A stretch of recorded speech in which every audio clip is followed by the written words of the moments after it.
Hey guys, it's Maymay, and today's video is a different kind of video. You guys have been asking me to kind of show you my thought process when I'm creating a project, and this project today is pretty simple, and so I think I can lead you through that and kind of help you when you're thinking out projects. So here's where it comes from. This is a Hexagon Punch that we just got into the store not too long ago, and when we got it, I started thinking how cute this would be as a topper to a treat box or a treat bag, and it totally is going to be what designs our project, okay? So where I'm going to start is by measuring the size of this hexagon, and it comes out to be 2.5 inches wide. Now, if you're not sure about that, you can always punch it and then measure the piece that you punch. So that tells me that I'm looking to make a box or a treat holder of some sort no wider than 2.5 inches for the way I want to make this, okay? And I know that's kind of weird, but watch as I go and you'll see how it happens. All right, so I have for myself a piece of 8.5 by 11 paper because I don't think I needed any taller than this. If I was trying to make something super tall, I would just use some 12 by 12, but this is going to be fine. Okay, so I typically start my projects on my scoreboard. And the reason for that is I don't like to do numbers or math or any of that kind of stuff. And so I will typically take a piece of paper that I'm not really, very precious about. I'll tell you what I normally do. I'm not today. I'm using this red because I think this project's going to work. But normally I'll use like some of those neon colors or something that come in packs that I really don't like to use in my projects. I kind of save those for templates and for first tries. So here's the deal. So from making boxes, I know that I'm going to need some section to glue my box closed. And I know that I like to have a 1/2 inch strip for that. 1/4 inch is just too small for me. I don't feel like I get it adhered very well. So before I do anything, I'm going to start by getting myself my, I guess I'll say my closing strip. So I'm going to go ahead and score 1/2 inch on this end down here. So that just says when I fold my box over, that's the piece I'm going to glue to. Now, I know that my box needs 4 sides, okay? So I can get my 4 sides out of this paper, but the width I want is determined by this piece here because it's going to be what holds the top of my box closed, okay? So I know it is 2.5 inches. So what I need to do is come away from my 1/2 inch, 2.5 inches. Well, that's easy, but I'm going to show you what I normally do. I normally go, okay, here's my 1/2 inch, so I'll go 1 inch, 2 inch, 1/2. So that tells me right here is 2.5. I don't even pay attention to the measurements at this point, okay? Then I go like this. From 3, I need to go 1, 2 1/2. And then my next one is going to be from here, 1, 2 1/2. And then my next one, 1, 2 1/2. Now, you're going to be like, but you got another strip down there. Yes, I do, and I'll tell you why. I have not made this project yet. This is the first time I'm making it. If I were making it for you guys, what I would do before we did this is I would say, okay, guys, you're going to need a piece of cardstock that is 8.5 by 10.5, because now I know where my cardstock needs to stop. This is the secret. I don't know ahead of time I need a 10.5 inch piece of paper. I know it as I work out my measurements. So now what I'll do is I'll go ahead and cut this 1/2 inch strip off. So I trim that 1/2 inch off. So now I have a piece that is 8.5 by 10.5. And again, if I was doing this as a tutorial for you guys, that's where you would start, okay? So now I'm going to turn this in my scoreboard. Now I want to create the base for my box. Now here's what you have to know. If my box is going to be 2.5 inches wide, my base also needs to be a 2.5 inch base, okay? So that means I have to score up 2.5 inches. So I'm just going to come right here and score 2.5 inches. Does that make sense? I think it does. If you try to make your base a different size than your sides, you're not going to get a box, okay? So there we go. That's it for that portion, all right? Now let me tell you this as well. If I were designing this and I wasn't sure the size I wanted, what I want to do right now is show you how you can make this any size box you want, okay? Especially any height. What you do is you just adjust it from score line up. So let's say that this is too tall of a box for me. Then what I would do is just cut up here to make it the height of the box I want. So from my base score line here, if I only wanted it to be a 3 inch high box, then I would go 1, 2, 3, and then this would get cut at 5.5 inches and my box would be 3 inches tall. Now, that's a little easier to do if you want to kind of pre-think that. But this particular box can be any height you want it as long as your paper will allow it. I think that makes sense. I'm not really sure. You may have to listen to that one a time or two. All right, now it's just classic box construction. We all know how to do that. So what I'm going to do, this 1/2" piece we have here on the end, I don't need that. It'll just get in the way. So I'm going to cut that one away. Now, I always do this. I just do my straight cuts first. Probably should use my big scissors for this. I may pull them out in just a second. But I just do my straight cuts first, and then I come back and do all my angle cuts. So here's what I mean by that. This little strip is going to hold my box together, but I don't need this super straight cut at the end. Let's pick this up. I don't need this super straight cut, so I always do this little angle. Now, in a tutorial, I wouldn't be telling you all these little tips and tricks. I'd just be saying, cut here, cut here, cut here. All right, let me get my big scissors because they're easier. So we're going to go here, and now we're going to cut in the score line. So this is something I have to decide. When I'm creating these boxes, I go, am I cutting in the score line or am I cutting the score line away? And why does that matter? Okay. On these pieces, I'm going to cut in the score line because I'm going to come back and do these angles to the top, okay? So I'll show you what I mean. I'm going to go ahead and cut in the ditch or in the score line. In the ditch is a sewing term, by the way. That's where that one comes from. All right, so cutting in the score line. Now I'm going to come back and do my angle cuts. Now here's what else is important. Let's finish talking about the why in the ditch versus out of the ditch. If I'm cutting something away, like this corner here, I want to cut the score line away. I don't need to leave that little bit of score on the edge, and you'll run into places where you do that. So here I cut the score line away, but here I cut in the score line, all right? We're essentially going to cut the score line away anyway, but you'll get the point. All right, for my angle cuts, this is what I have to decide. Do I want to angle cut all of these? Do I need all of these? You really don't need all of these, but they make the bottom very sturdy, so I'm going to use them. But I want one piece to stay clean and square because that's the piece I want to hide all of my workings, all right? So what I'll do here is I'll do angle cuts on these pieces that are more internal pieces. And why the angle cuts?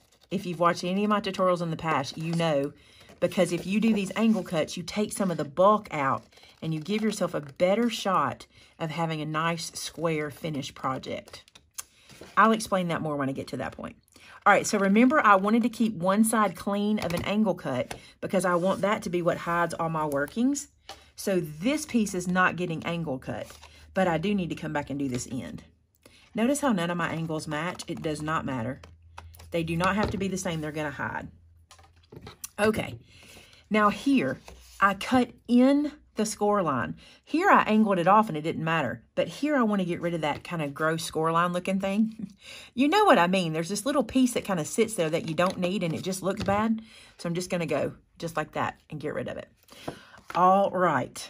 That is how I start when I make a project. Again, for you guys, I would come to you and say, okay, you need a piece of paper this size by this size. You're going to cut here. You're going to slice here. You're going to angle here. But I wanted you to hear my thought process as I went. All right, so now we can start folding. Now, what I like to do when I fold is I start with my smallest piece first while the page is full. See how much easier it is to do this guy when I can get to everything? So I'm just going to do that piece like that.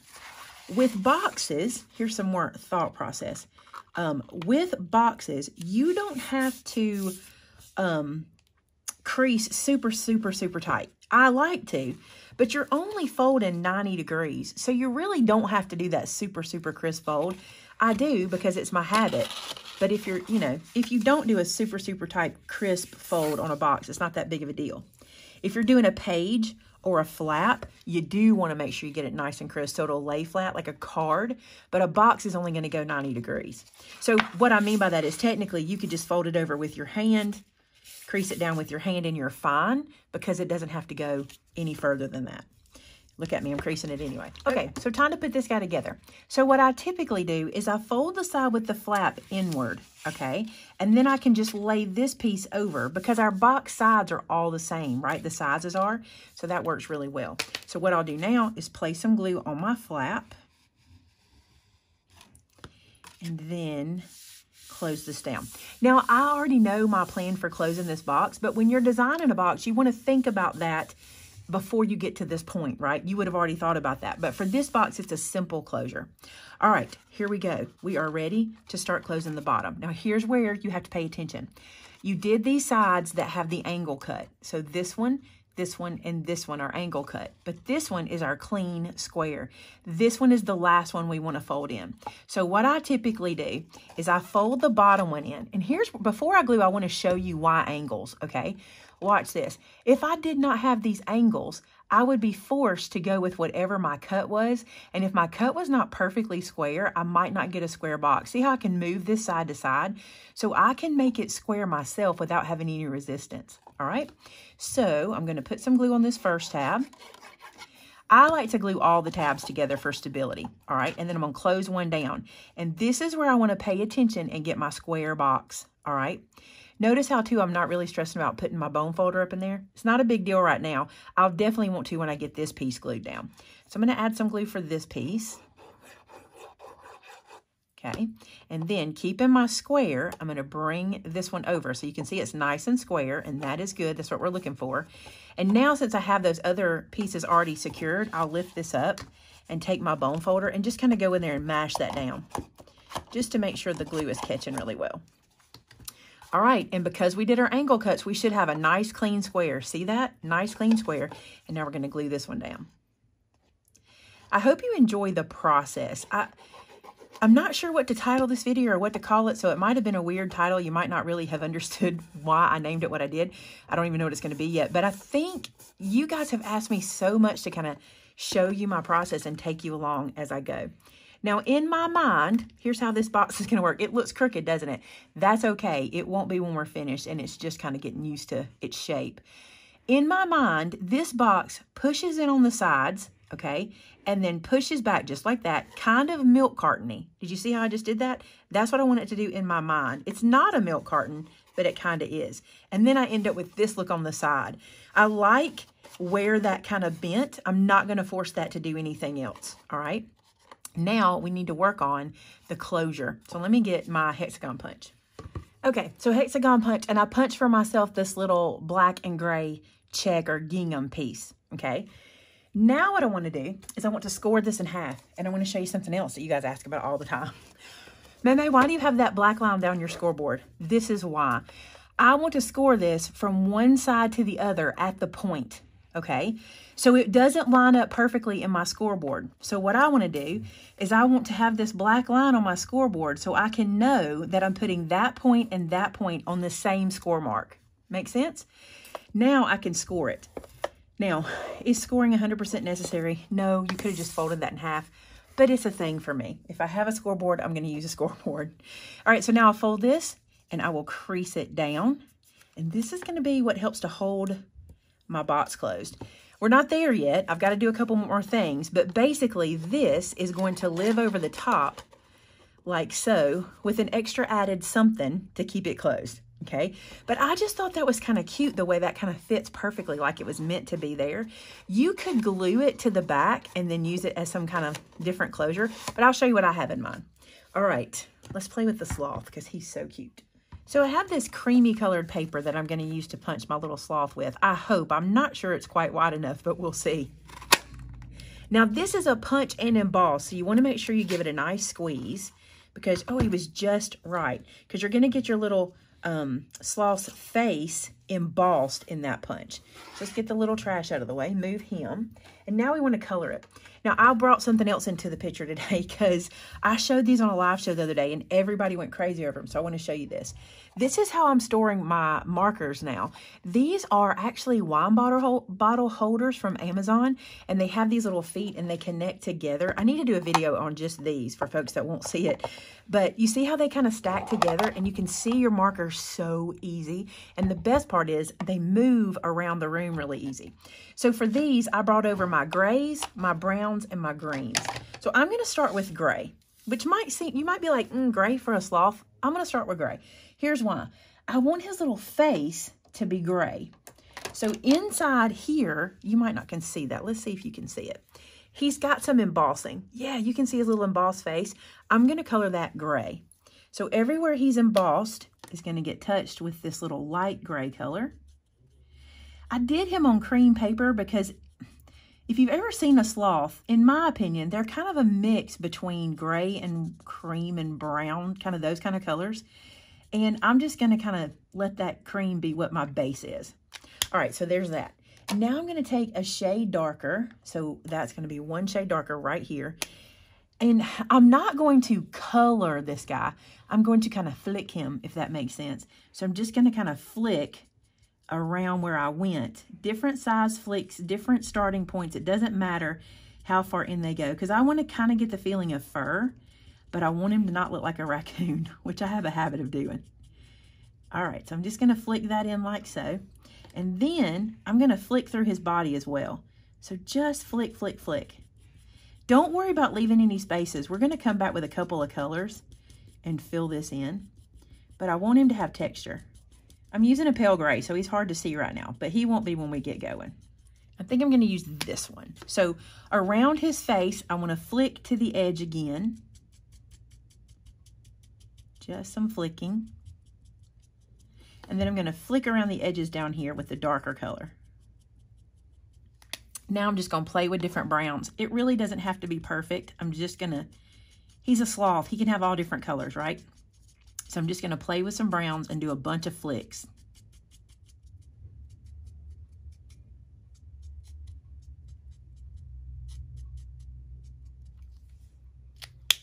Okay, now for what I think does the trick. I know he looks rough. I promise he does. I'm going to take my blender pen. And what I'm going to do with the blender is I'm going to swirl it into swirls. Like circle swirls here and there. And doing that is going to even add more to the texture.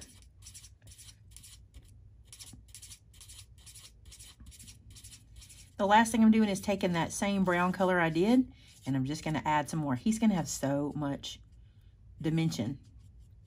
You can stop at any point. Wherever you feel like you need to, just stop and go, that's enough. But I tend to always keep going.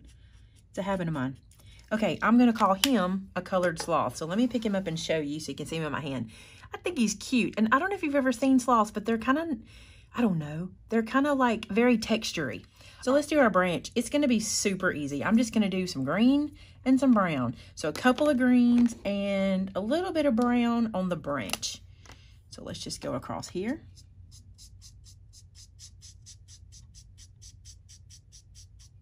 And if you want to add texture, you can. I'm not going to really stress about it with the little branch. A little bit of brown there, and then some green. I'm going to do two different greens, a pale and then a little darker. Actually, I may not. I kind of like how that looks. I think I'm just going to do the one green. All right, so let's see where he's going to live.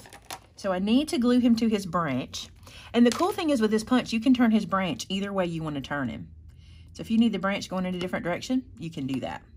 All right, let's glue him down to his branch so he's home. And that cute. What a cute punch. I love that. I love simple and easy, and that was something you could just grab and go. All right, let's work on our closure. So I said I was going to work on the closure, but I want to do one more piece to decorate with. So this is our stamp set called Happy Thoughts. It's really, really cute. It's like unlikely friends and then little sayings to go with it. I'm going to use this one down here that says, if you could see yourself through my eyes, you would see how incredible you truly are. I think that'd be cute if I want to give somebody a little treat. And so I'm just going to ink this up here, Onyx Black, and I'm going to stamp this close to the bottom. So when I put this guy together, it'll all make sense. So right down here, well, a little higher than that. I want to do a ribbon tail at the very, very bottom. So I'm going to leave myself a little room down there. Stamp that there. Cute, cute. Okay, let's do our ribbon tail. Now, here's the thing. I didn't have the decorating in mind before I started this video. I just had the box in mind. So when I'm creating stuff like this, I just kind of think as I go. And typically, you do not see the first try. Typically, you see second or third try as far as decorating is concerned. A lot of times, I'll bring a project to you first thing when I just think of what I want to do. But with decorating, sometimes I'll do the project and then decorate it and not like the way I decorate it and then go back and do it again. So the first part of the video I might film and then film the last part after I get it like I want it. So decorating is usually my nemesis, and it's probably yours too. So here's what I say. do a lot of research. Just look, like if you have a sloth, if you want to feature a sloth, then start looking on Pinterest or on Google for images that are projects that have used a sloth. Or if you know you're giving a candy treat away, Google, you know, Valentine candy treat boxes or something like that, and get some decoration ideas from Pinterest or Google. It'll help you to be able to do that. And of course, my normal tutorial, I would show you, you know, this is what I did, and then you could, of course, mimic that.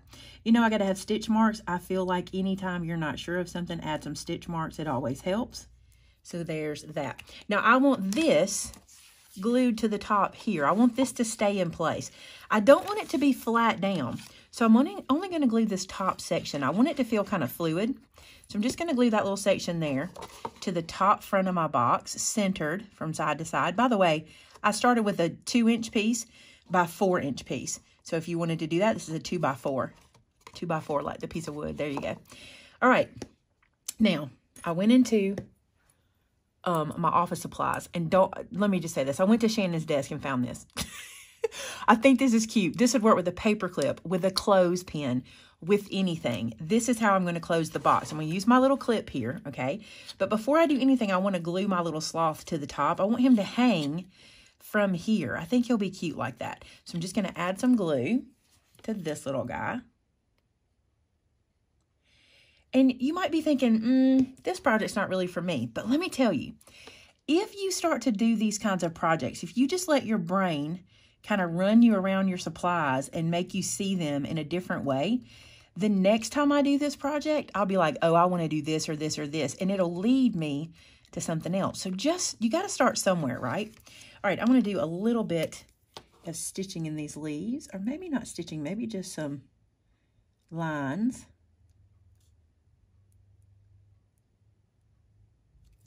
Do that like that. All right, so you'll put your treats inside of here, and it holds a lot. This is a big old box, okay? And then you'll put your little lid over the top, which for me is just going to be like this, just a little kind of lay over the top. And then this little guy is going to hold everything together. See that? Isn't that cute? You could tie a bow on there. Now, one thing I'm seeing is his eyes and his face are not showing up very well. Let's remedy that. Let's remedy that. Again, this is one of those projects I did not do before we got started. So I'm just taking a 3/4 inch circle punch, just like that, with some black cardstock, and I'm going to glue this on the back of him. Now, I may struggle getting it behind there. No, I think I'll be all right. I may have to trim it a little bit, but I'm just going to glue this on the back of him. I would do this before I glued him down, but again, this is the first time we've done this little project together. So now you know you're going to want to put something behind his little face so you can see his cute little eyes and his mouth. Much better being able to see him like that. Much, much better. Okay, let's go back. Put your treats in, close this up, put your little lid on the top. Again, you can totally glue this to the back, but I wanted it to kind of open all the way. And I just think that's cute. I mean, it's just cute, right? And to think this whole project came from me wanting to try this as a closure on a box. Like, that's how things kind of work in my brain. So I hope this kind of takes you inside, or gives you a little bit of insight of how you can look at your items you currently have and let you lead you to a whole project. I mean, what on earth would make me think that, right? A lot of times what happens is I'm looking on Pinterest or I'm looking on Google or something like that, and I see a project that's done differently, and I think, oh, I could do that project by taking my Hexagon Punch and turn it into the little closure at the top. You see what I'm saying? So that's what I wanted to show you today. I hope that you learned something from this tutorial. If nothing else, how to make this cool little box, right? I'll be sure to put all the dimensions for this on our blog post for you, so you'll be able to get to those if you want to make this box yourself. And there you go. All right, guys, thanks so much. If you have questions about creating projects, if you would like for me to answer any, I'll be happy to do that. Just leave them in the comment section below. You never know what your question might spark. I could get a video idea out of it and be able to share it with everybody as well. So be sure to do that for me. Hey, thanks so much for watching today. Don't forget to join our Discord. I promise you'll have a good time over there. You'll meet some friends. It's a lot of fun. Until next time, bye now.